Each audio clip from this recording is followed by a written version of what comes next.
సర్వోన్నతుడైన యేసుక్రీస్తు నామమున మీ అందరికీ శుభోదయం. నేటి యొక్క వాగ్దానము 1 యోహాను పత్రిక 2వ అధ్యాయము 17వ వచనం. దేవుని చిత్తమును జరిగించుచు వాడు నిరంతరమును నిలుచును.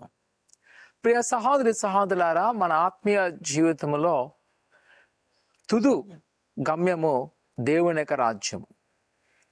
ఆయన చిత్త ప్రకారము ఎవరైతే ప్రయాణం చేయగలుగుతారో వారంట క్రైస్తవ జీవితంలో లేదా క్రైస్తవ విశ్వాసంలో నిరంతరము నిలవగలరు. ఎందుకనగా నేటి ఆధునికమైన క్రైస్తవ జీవితంలో చాలా మట్టుకు మనము నామకార్థంగాను ఆచారపూర్వకంగా ప్రయాణం చేస్తూ ఉంటాం.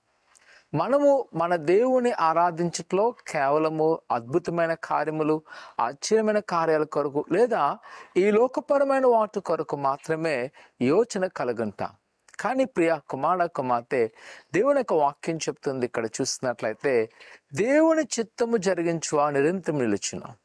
ఆయన చిత్తం ఏంటంటే మనము ఆయన రాజ్యంలోకి వెళ్ళాలి. ఎవరైతే దేవుని ఇష్టానుసారంగా ప్రయాణం చేస్తారో ఈ లోకంలో ఎన్ని శ్రమలు వచ్చినా వారు జయించగలరు.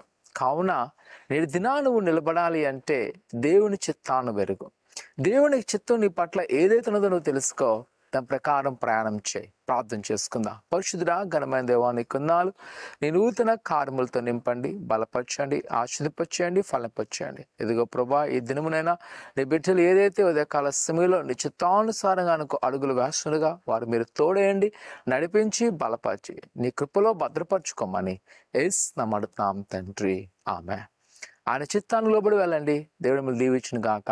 ఆమేన్.